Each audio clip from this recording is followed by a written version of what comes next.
Hey, welcome back to Kotlin Conversations, where we're having conversations with people here at Kotlin Conf. And y'all, I got us a good interview. We got a big human-sized net, and we caught Hadi Hariri to sit down and talk with us. Hadi, I'm so sorry. I hope that wasn't too uncomfortable, but No, that was fine, but it's got to be a big ass net. no, just like a average size net, for a remarkably sized, or not really Remarkably sized person. You're a remarkable person. Wait, the hole is getting bigger. The hole's getting bigger, like digging in. I'm just like to dig holes. But Hadi, how are you doing? How is Kotlin Conf so far? I'm great, thank you. And yeah, it's good. I mean, with Kotlin Conf, it's always the first day with the mass registration and everyone leaving it to the last minute to show up. Yeah. Yeah, but once that's over and the keynote's over, it's a little bit more relaxed. Well, I'm sure you're putting off a very good relaxed face, but I can tell inside that you're logistics man right now, just like side spinning. Well, let's relax and take it in a time machine. Yes, so please. we're on the how many Kotlin Confs is now? Like six? Six. And it's been 8 years since the first one. Yes. Like 2017, yes, yeah? We had the whole pandemic few years in between, Yeah. So how's Kotlin Conf 2025 versus Kotlin 2017? You look back, what's the biggest difference so far? Well, I think obviously, first of all, the number of people. Yeah. So in Kotlin Conf 2017, we had 1,150 or so. And here we have 2,100 and we stopped selling tickets. Yeah, sold out. Yeah. So first of all, it's that. And then a lot of new faces, obviously, as well, right? Yeah. But it feels like, I don't know, other than that, it still feels like a community, which is one of the things that I like, which is one of the reasons that we always think about maybe not growing the conference too big as well. Yeah. And we are running at a much smoother, ingrained machine, so to speak. Like the first one, it was our first one. We were outsourcing a bunch of things. Mm-hmm. Not everything was as smooth as possible. Mm-hmm. And now we've got a whole team behind it where it's all in-house and loving the experience. Yeah, you can't see on the live stream, but we have a very professional setup right here. Very lucky. But yeah, I remember the first Kotlin Conf. Was there alarms that went off? Was there something Yes, like we that? always have the alarm, don't we? So in the first one, we were in the Pier 27 in San Francisco. Yeah. And the max capacity was 1,200. Mm-hmm. And we were about nearly 1,200. And we were so worried about the keynote because we had external folks. We had folks from Google. Yeah. The rehearsal the night before was a miserable failure. And so, I said to the folks from Google, let's meet at 5 a.m. and have a rehearsal. And it's not the most pleasant thing to do. No. And the keynote was just going so smoothly. It was great. Yeah. At some point, we lost the internet connection and one of my colleagues pulled out his phone and started to do data roaming. Given he's based in Germany, that bill was kind of expensive. And then suddenly it's like beep, beep, beep. And we're like, what is that? So the carbon monoxide alarm signals were going off because there was too many people in the room. And nobody could figure out what it was until eventually one of the sound engineers found out. And he's like, I fixed it. I'm like, what did you do? He said, I put some duct tape on the sensor. So everyone's passed out, but the alarm is no longer going. Wonderful. I mean, everyone has been lulled into a calm sense of Kotlin Zen. Yeah. And of course, we had a lovely fire alarm last year, which was great because it was a good break. We got out, got some air. So I hope that this year we'll have a new streak for Kotlin Conf. Can we just try and a new streak, not a new event, please. Not a new streak. Yeah. But you mentioned the community, and I think that was it's always been one of the strengths of the JetBrains community. And I don't know, what do you think are the biggest changes in the community? Is it bigger? Is it, is it more diverse than usual? I don't know. What do you think? Is it? I think the one thing that I always worry with communities, any developer community, is change over time, and especially with the pandemic, with having to take a break from conferences, meetups having difficulties. How do you think that as a community we've kind of remained stable or recovered or gotten strong? What do you think it's been? Well, I think that one of the things that I judge is a little bit the Kotlin Slack and the interactions there, because I really think it's important to be a welcoming community. Yeah. For me, it's very important. It doesn't matter how many years you've been there. Mm-hmm. Everyone's always has been a newbie at some point. Yeah. And that is an essence that I think is very important that we keep. to be, open and embracing to new folks. I think the community has evolved over time in the profile of the people that have joined. Because originally, you know yourself that Kotlin was not about Android. No. And then we had the whole Google adoption of Kotlin. And then we had a massive amount of Android developers. Yeah, sorry. So the first, so the first Kotlin Conf, it was around 75% Android. Yeah. Now it's kind of like Android is around 25, 30%.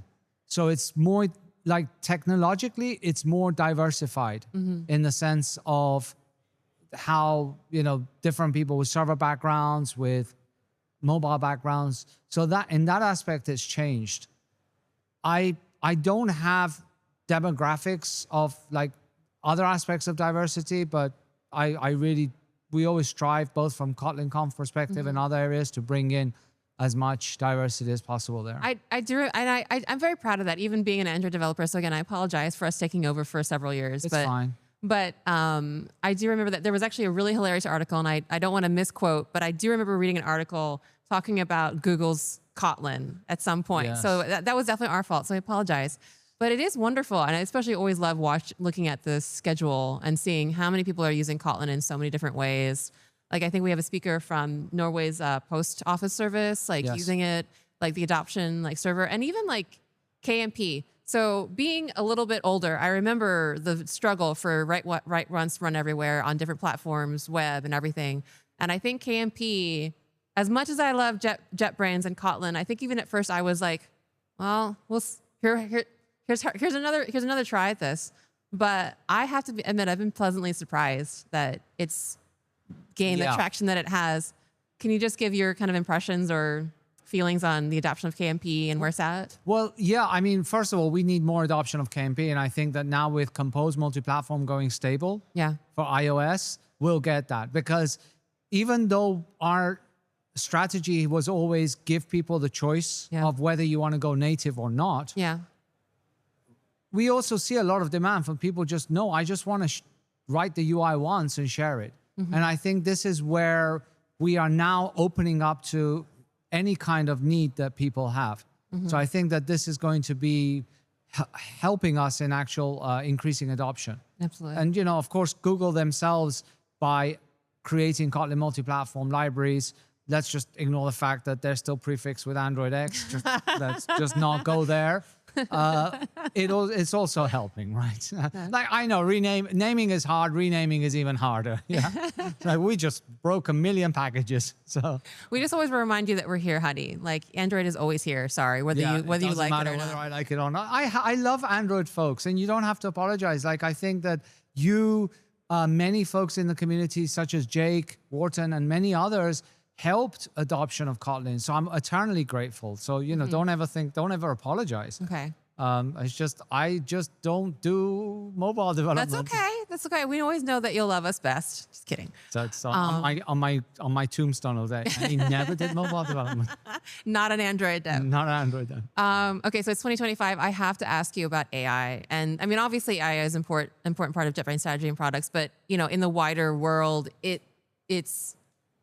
there's a lot of discussion, both, I guess, pleasant and less pleasant about AI. And I kind of wanted, especially since, there were so many announcements with a lot of JetBrains' own kind of like products and work.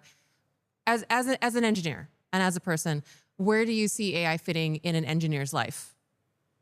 So, I've been around for a long time, right? A little bit. And I even have a talk which I call the silver bullet syndrome, where I talk about these hype cycles and how we're always chasing the new shiny, right? The silver bullet. And I don't think that AI is a silver bullet, but I also don't think that we should be disregarding it or discarding it like we have with some of the other things. Yeah. I really feel that this is going to have an impact on people, both from the job market perspective as well as how we work. Yeah. And what I'm finding right now is that the community is, again, quite divided, right? There's people that are just all on board with AI, which also isn't correct because there's a lot of issues there. You know yourself, like someone was saying the other day that now we're going to get AI to generate spaghetti code as opposed to us, right? And then we've got the folks that are, no, this is not going to affect me. I think it's going to affect a lot of people, and I think it's going to affect engineers. And I think it's important for us to understand how it works and how we can work with it, right? And what aspects is it failing at and where we need to address it. But I do believe that we need to start embracing this because I do believe that it's going to change the way that we work. Like I've been in software development since I was about 10, I started to write code. And, you know, lately I don't write much code. Yeah. Right? I mean, I'm mostly involved in operations now. But the other day I was wanting to write an app and I just said to Junie, okay, this is what I want. Yeah. And then I looked at the output. I'm like, that's okay. That's pretty decent, you know? Yeah. But it just accelerated things so much. Yeah. And we need to embrace that. Like, here's the issue.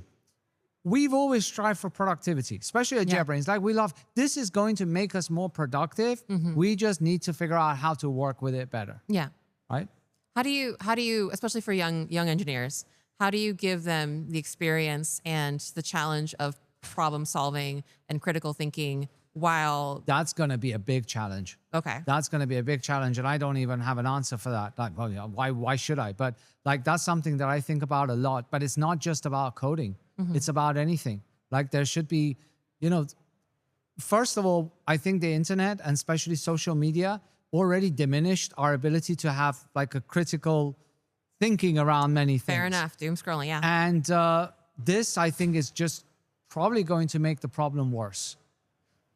So it's not just about how will a junior engineer solve problems, but it's how can we make sure that we don't lose this aspect of it. And then the other problem is, as you know, some people say that AI is really going to affect juniors because you can replace juniors with AI.